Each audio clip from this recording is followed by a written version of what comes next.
स्मृतम् तदानं सात्विकं स्मृतम् दातव्यम् इति यद्दानम् दातव्यम् इति यद्दानं दीयते नुपकारिणे दीयते नुपकारिणे देशे काले च पात्रे च देशे काले च पात्रे च तद्दानं सात्विकं स्मृतम् तदानं सात्विकं स्मृतम्.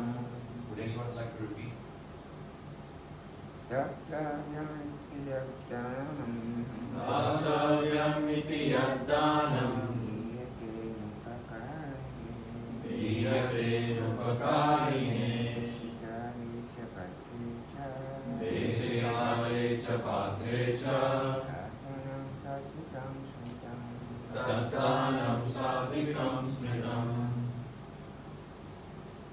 दातव्यम् इति यद्दानं दातव्यम् इति यद्दानं दीयते नुपकारिणे दीयते नुपकारिणे देशे काले च पात्रे च देशे काले च पात्रे च तद्दानं सात्विकं स्मृतम् तद्दानं सात्विकं स्मृतम्.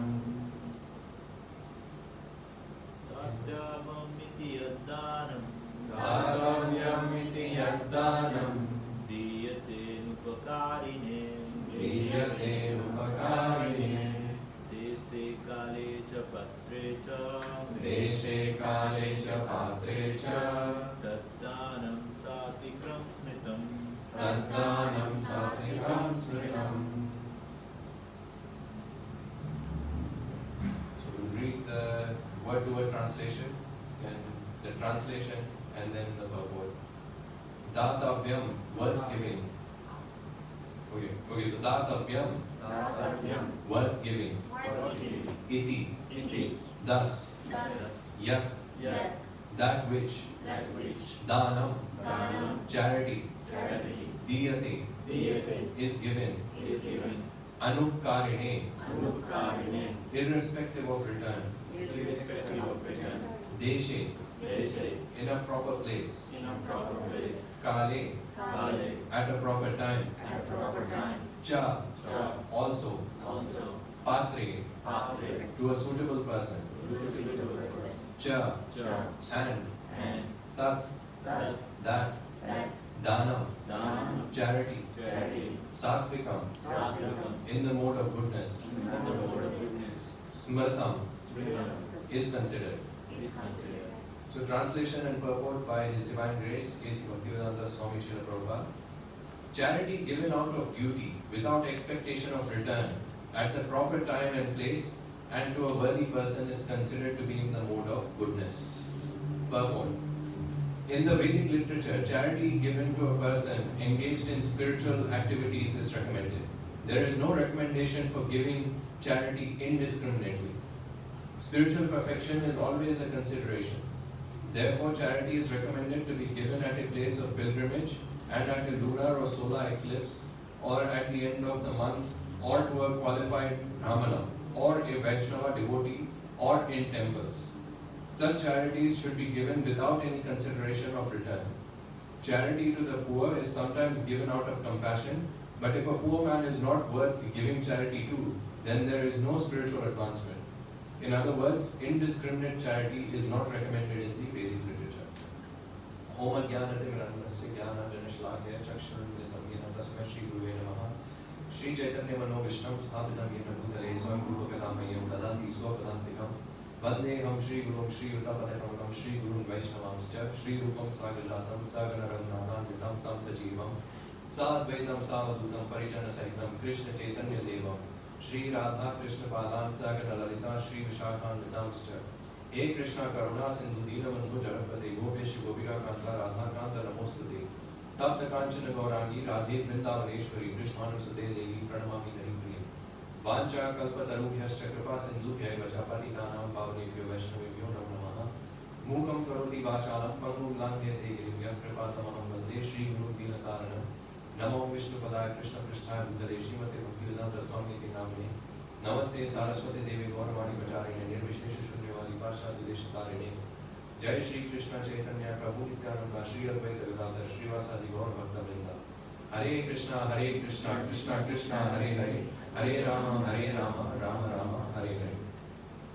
Srila Prabhupada used to say that every time people go to the temple, especially in India, or actually you can observe this even all throughout the world, every time anyone goes to the temple, the first thing they do is they go in front of God and they ask for something.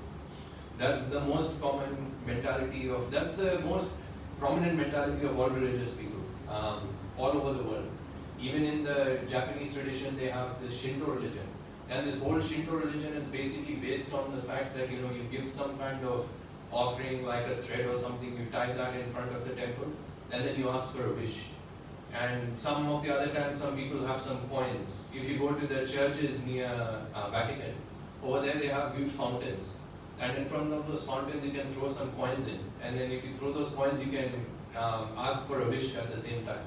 So this tradition of asking from God essentially is something that's prevalent all throughout the world. But Srila Prabhupada says that rare are those people who actually go to God and they ask, O Supreme Lord, what can I give you? So those kinds of people are very rare. Most people, first thing they ask is, what can I take? Or what can the Lord give me? Or the other thing is, whenever we have festivals like God Purnima is coming up, or Nityananda Trayodasi that just went by, normally the most common question is, what should we pray to the Lord for on this day? That is the most common question that most people have. Little or very few people will actually ask, oh, today's Nityananda Trayodasi or today's Gaura Purnima, how can I serve the Lord much better? So very few are those kinds of people, and those kinds of people are actually glorious. That is described in the Vedic literature. Or even any other kind of literature also, even in Christian tradition, those kinds of people are described much greater, who try to give to God something, rather than those who keep asking for something. In Hindi, it's known as Mangtu. Mangtu means one who just goes and who keeps asking. Mangna means to ask. So, Mangtu means one who just keeps asking, oh God, please give me this, please give me that. Oh God, please help me with my house, please give me job, please give me PR, etc., etc. Like, people just have this list of things they keep asking God. But then when God asks, okay, well, what are you going to give me? Well, oh, I came to the temple, is that not enough? People will ask things like that. But actually here, Krishna is talking about the mode of, the three different modes. And about the three different modes, like the Sattva Guna, the Rajas Guna, and the Tamas Guna. I don't know if you guys have heard about these, but essentially this whole universe is described or divided into three different modes. Mode of goodness, which is Sattva Guna, mode of passion, which is Rajas Guna, and mode of ignorance, which is Tamas Guna. So whole universe is divided into them. So Krishna actually here is talking about the three different types of charity. So charity in the mode of goodness, charity in the mode of passion, and charity in the mode of ignorance. So this is important for us to understand, because the way we give charity, actually the mode in which we give charity actually affects our consciousness. So actually, just because we're giving charity doesn't mean that it will actually elevate us. The Vedas describe that if you're giving charity and you give it irrespective of the place, irrespective of the time, and to the wrong person, that can actually lead to your downfall. It can actually take you down lower also. So you can ask, how is that possible? Like, is it possible that by giving charity someone can go to the lower planets, etc.? So actually it is described, yes, you can actually even have a lower birth by giving charity, if that charity is given carelessly. Like one example is there, and this example is there both in Srimad Bhagavatam and in Ramayana actually. So the reason why both, and in both cases, Lord Ram and Lord Krishna, they are the ones who are giving this example, to show that charity should not be given indiscriminately. You should pay very close attention to giving charity. And this story is of the King Nriga. I don't know how many of you have heard of this story about King Nriga. But essentially what had happened was, once Krishna's children, like Samba and the others, they were playing with a ball. And when they were playing with the ball, one of them threw the ball in a well. And when the ball fell inside the well, it was quite deep. So they tried to put some ropes and some sticks to pull that ball out, but they could not. So then they called out to Krishna for help. So when they called out to Krishna, Krishna came around and he saw that actually there was one very beautiful lizard in that well. So he was wondering, so the kids became very bewildered. They're like, wow, this lizard is very beautiful. So they asked, like, how is it that this beautiful lizard is here? So then Krishna just smiled and he pulled out, as he was pulling out the ball, he pulled out the lizard also. So when he pulled out that lizard, essentially what happened is that lizard converted into a demigod. So all the kids were so surprised, like, oh wow, this lizard became a demigod. So then they asked Krishna, what is the story behind this lizard? So then Krishna explains that actually what had happened was, actually that demigod himself he explains. He says that in my previous life I was a king whose name was Nriga. And this Nriga essentially one day he wanted to give charity. So he invited lots of brahmanas. And what he was doing was he was giving a few cows to each brahmana. And he was not really paying attention to who was getting what. So he was just like, yeah, you take this area, you take this area, you take this area, etc. Like he was not really paying attention. So what had happened was he gave in charity to one brahmana a certain section of cows. Then what had happened was one of the cows from that section had crossed the boundary and it went into another section. So then he gave the cows from the second section in charity to another brahmana. So then the first brahmana, when he was counting the number of cows, he noticed that there was one cow less.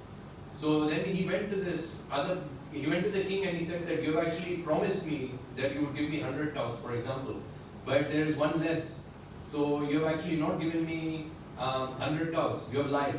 So then the king goes around, he's looking for the cow, and then he found that the cow had actually gone to the other region or the other section.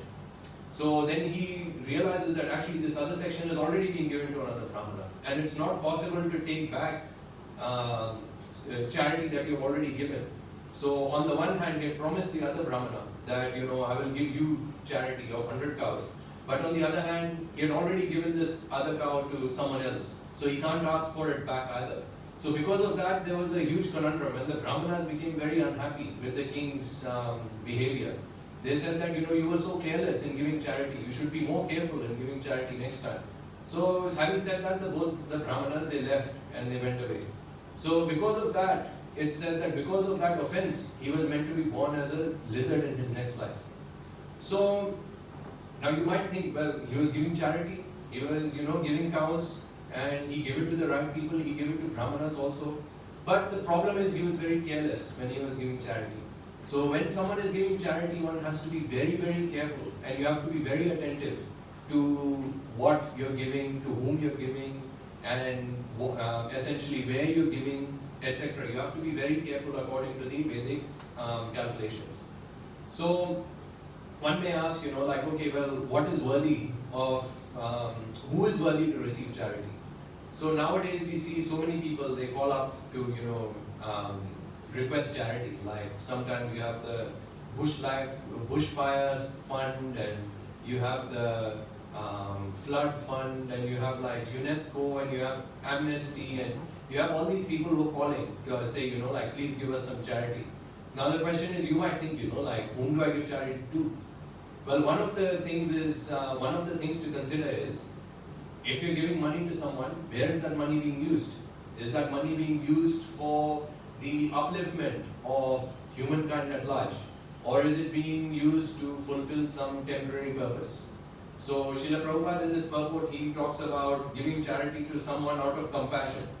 But it says that if a person is not worth being giving charity to, then that will actually cause spiritual downfall. Srila Prabhupada explains that in the verse. So for example, I can remember like 2 or 3 years ago when there were massive bushfires.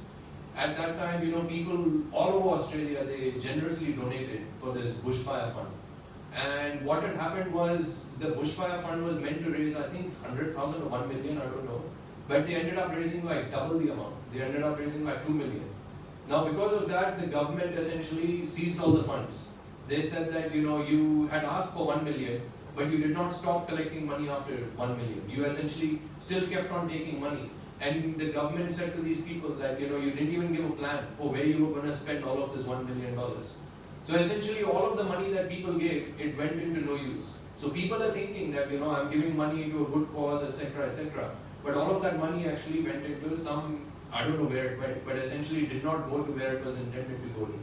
And it did not really help the bushfire victims. So essentially the idea is that one has to be very intelligent when they're giving charity.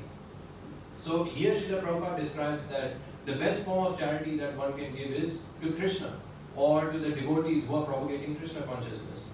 Now you might ask, why is that the case? The reason is that, let's say there's a person that's drowning, and if that person is drowning, the best thing to do would be to save that person, not to save the clothes of that person.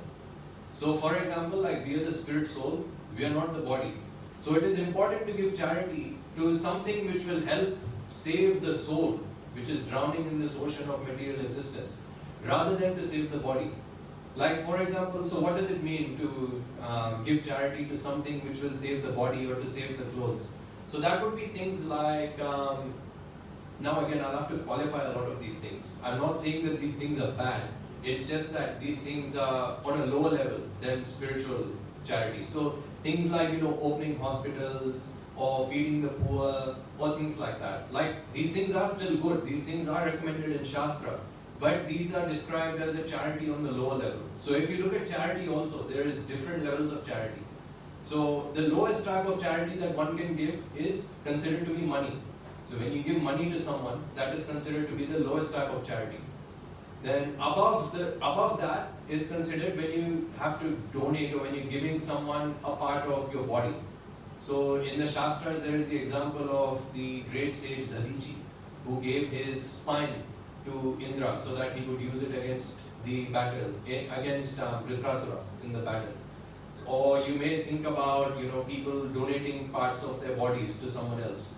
So that is considered to be on a higher level than donating just purely money.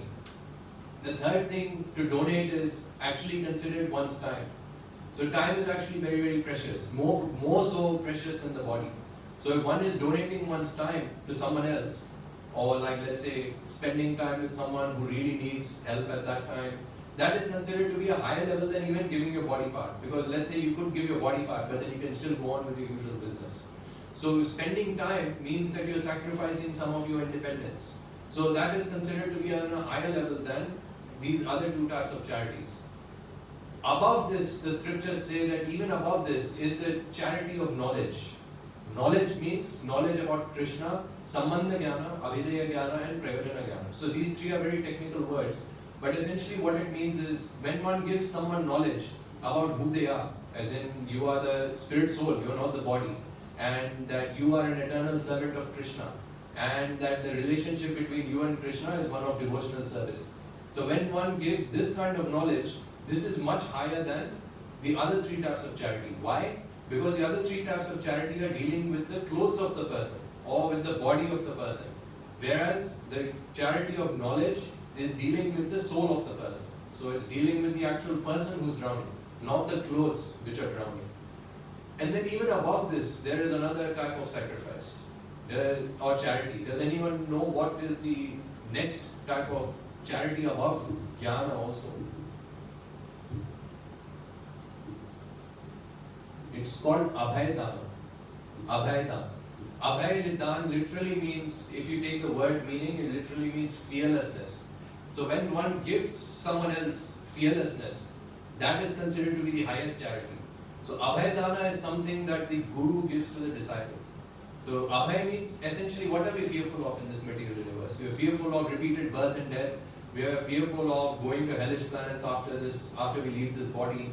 Or we are fearful of losing all of our possessions, etc.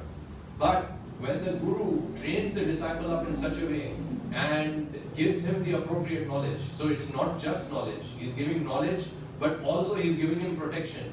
Like Krishna gives protection, like Sarva Dharman Parityajya Mam Ekam Sharanam Braja Aham Tvam Sarva Papebhyo Moksha Ishyami Masucha. So Krishna is saying Masucha, don't fear. So Krishna is giving Abhaydana. So Krishna is giving fearlessness. He's saying you surrender unto me and I will protect you, do not fear.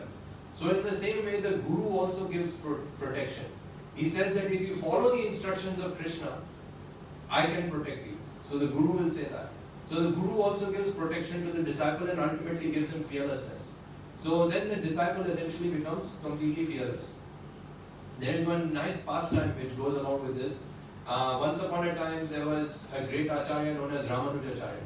And this Ramanujacharya was one day he was reciting Ramayana. And the section of Ramayana that he was reciting was when Vibhishana goes to surrender on to Lord Ram. So when Vibhishan goes to surrender on to Lord Ram, everyone questions him. Sugriva questions him. They think he has bad intentions. Why is he coming to surrender onto us when his brother is still alive? Maybe he's a spy. Then Jambavan questions him. Then Angad questions him. Nala, Nila, everyone questions him. So at that time, one of the disciples of Ramanujacharya, his name was Govindacharya, Govinda Raju. So Govinda Raju essentially has tears in his eyes and he leaves the assembly. Now Ramanujacharya was very surprised. He was like, I've never seen such a staunch disciple of mine in tears. So he was thinking, what is happening? So then he goes to this disciple and brings him back and he says, why are you crying? And he says that, the disciple says that, it is such a miserable situation. He said, Vibhishana is so pure and he is so devoted to the Lord. But still he is being questioned so badly that, it makes me feel that, Lord Ram is not going to give him protection. So he says, if Vibhishana, who is so pure, is being questioned so much, he says, and how much more will I be questioned, who is so sinful? I've committed all kinds of sins, all kinds of offenses. So if I go in front of the Lord, how is it possible that the Lord will accept me? So then Ramanujacharya essentially he smiles at this and he wipes the tears of his disciples and he says, do you think the Lord will accept me? So actually he says that, even I had this same doubt when I was listening to this pastime from my guru. And he said, I asked my guru exactly the same question. And my guru answered me in this way. So Ramanujacharya says that my guru asked me that, do you think Krishna will accept me? So he says, of course. The disciple says, yeah, of course. You are a pure devotee, so Krishna will accept you. So he says, okay, so if Krishna accepts me, don't you think that when I go back to the spiritual world that I will vouch for you and I will ask or persuade Krishna to accept you also? So then he becomes happy and he says, okay, yes, so that makes sense. So that is why the Guru Parampara is there, or the Abhay portion is there. Because through the Guru Parampara, or through the disciplic succession, one is essentially connected to Krishna in the form of a chain. So essentially what happens is that in our Sampradaya, for example, we have Lord Brahma, who is a direct disciple of Krishna. So Brahma will vouch for his disciples will vouch for his disciples. So Brahma will vouch for Narada will vouch for Vyasa will vouch for Madhvacharya will vouch for Lakshmipati Tirtha, for example. And then all the way it will come down to Srila Prabhupada. And Srila Prabhupada will vouch for his disciples will vouch for his disciples. This is only provided you're following properly and following strictly, then they will vouch for you. So this is something that gives the devotee complete fearlessness. In Mukundamala Stotra, Kulashekar Alvar says, he says, Kumbhi Pakum Gurumapi Hare Narakam Napanetu. He says that once I have taken the shelter of Krishna and once I have taken the shelter of Govinda, I have no fear that I am going to go to hell. He says that I have absolutely no fear that I am going to go to hell. He says, that's why he tells his mind, oh mind, forget about all of these things. Forget thinking about the fact that you will go to hell. He says, because you have taken shelter of Mukunda. Mukunda is one who gives liberation. That's what the word Mukunda means. Mu refers to moksha. Da means the one who gives, essentially, to give something. So Mukunda means one who gives moksha. So if Krishna is known as Mukunda, then how can he let the people who surrendered onto him suffer like that? So that is called the highest form of charity. So coming back to the verse, essentially this verse is saying that charity should be given according to the proper time, according to the proper place, and to a worthy person. So can anyone name, at least in the Vedic tradition, can anyone name some great personality or personalities who used to give charity, or they're known to give charity? Karna. Who? Karna. Who said? You said? Oh, Karna. Yeah, thank you. I was actually looking for that answer. Thank you. That's right. Yeah, so actually Karna's charity, if you look at it in Mahabharata, it's described in a very different way to what people have seen in the movies and to what people have seen in TV shows. Actually, Karna's charity was in the mode of, anyone knows? Mode of passion. It was not in the mode of goodness. So if you really look at history and you see why Karna used to give charity, what had happened was that the Pandavas were in the forest at that time. And Karna is very restless because what had happened was when the Pandavas were in forest, Duryodhana and Karna had tried to attack the Pandavas and tried to kill all of them because they were in the forest, they were not expecting it. But what had happened was that when Duryodhana and Karna were going to kill the Pandavas, actually one Gandharva had captured Karna and Duryodhana. So when they became caught, they were crying, they were screaming like little babies. So then essentially Arjuna came and he rescued both of them.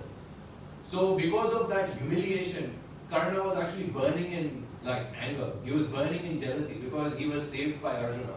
So essentially he goes to his uncle, who is Shakuni, and Duryodhana, and he says that, we should perform a Rajsuya Yajna and we should become the king of this entire earth, and we should essentially take over this whole kingdom of Yudhishthira. So Shakuni says that actually it's not possible to conduct that Rajsuya Yajna. He says it's not possible because Yudhishthira Maharaj had already conducted the Rajsuya Yajna and he's still alive. So he says if you want to conduct a Rajsuya Yajna, you have to somehow kill them. But then they're thinking that these Pandavas are so powerful, including Arjuna. They're thinking that Arjuna is so powerful, so what can be done? So then at that point, Shakuni suggests to Karna, he says that if you want to kill Arjuna, then you should take up a vow of charity. You should take up this vow of charity to please the sun god, and then when the sun god becomes happy, at that time you will be able to kill Arjuna. So this was the mood in which Karna took this vow to give lots of charity. So his mode of charity was not in the sense that he wanted to take something like essentially this verse says that when someone gives charity, it should be done without expecting something in return. But Karna's charity was done in the mode of expecting something in return. So he wanted to kill Arjuna. That's what he wanted. And then actually that famous episode is also there in Mahabharata. Like when Indra comes to ask Karna for his earring and his kavacha, his armor. At that time, Indra says, please give me your, he says, you can ask me whatever you want. So he says, okay, give me your earring and give me your armor. You know what Karna says? Karna actually says, no, I'm not going to give that to you. He says, if I give this to you, I will die. So then Indra reminds him, he says that you have actually taken a vow that you will fulfill anyone's desires if someone comes and asks you for something. So you have to give me that.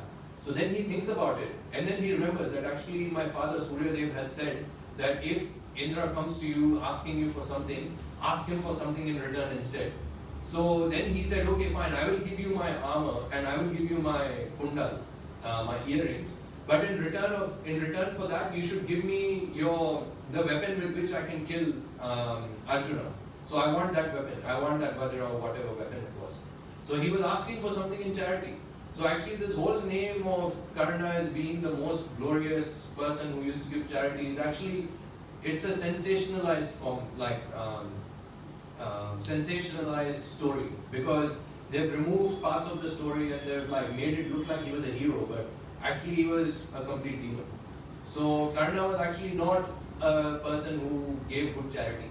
So can anyone think of any other people who were very good at giving charity or who were very glorious? Bali Maharaj. Bali Maharaj was good. He gave everything to Krishna, even though his guru told him not to give everything. So Bali Maharaj was definitely very great, and that's why he's celebrated in the scriptures. Yes, that's very good. Anyone else? Our scriptures are filled with people giving charity. So Yudhishthira Maharaj is one. So Yudhishthira Maharaj had given everything to Krishna, and still he was sad. You know why he was sad? So Yudhishthira Maharaj, so when he performed the Rajsuya Yajna, he received so many gifts from different people, but he gave all of those gifts to Krishna. But still he was sad. Why? Because he was saying, I have given everything to Krishna.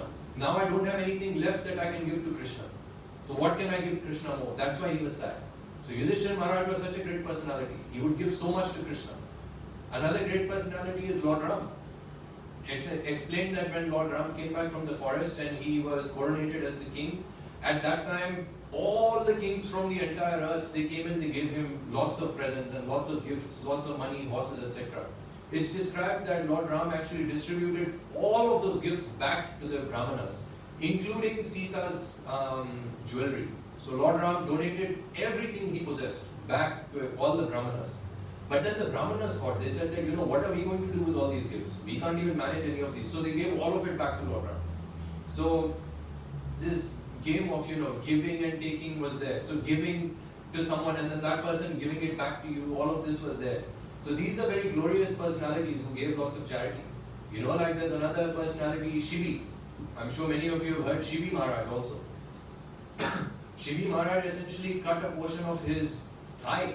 He cut a portion of his leg to give to the eagle.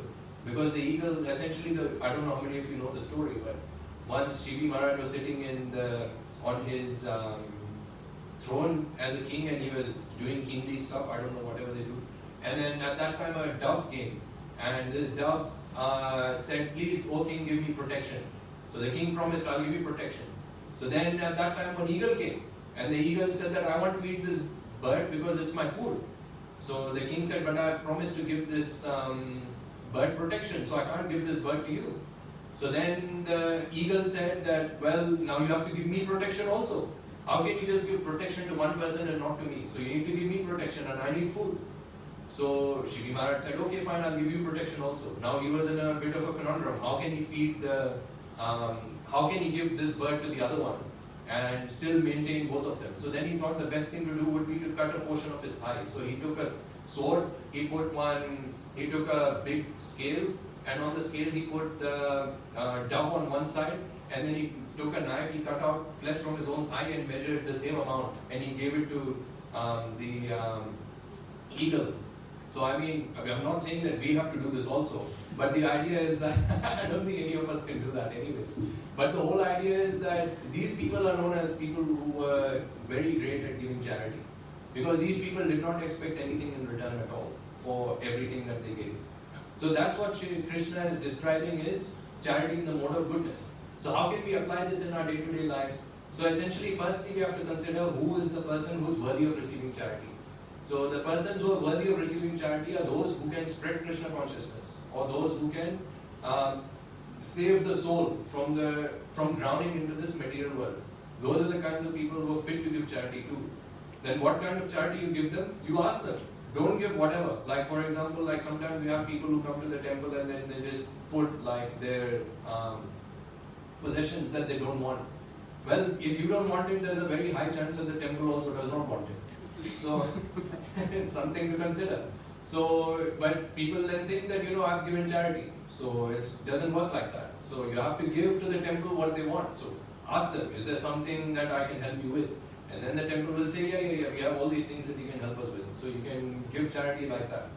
And Srila Prabhupada in later verses, he explains that the time is not so important when you're giving charity, especially in the age of Kali. So we don't need to have any considerations of time. But if you want to give on a special occasion like festivals and things like that, that is most welcome. So those kinds of things are definitely worthy of giving. If you want to go at a higher level, then study the Bhagavad Gita and then give people the knowledge of Bhagavad Gita also. So that is known as Jnanadana. So you can give that also. Or you can distribute Srila Prabhupada's books. That is known as Jnanadana. You can give this kind of charity to people. It's a thankless charity. No one will thank you for giving them a book of Srila Prabhupada. But Krishna will be very pleased. So these are the kinds of things that we can consider doing this. So having said that, I'll finish there. If anyone has any questions, comments, criticisms, or anything you'd like to share, you can do so now.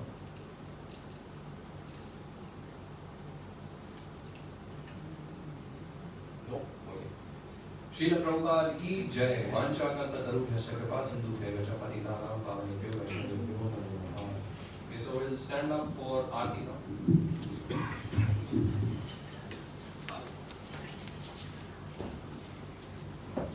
Thank you.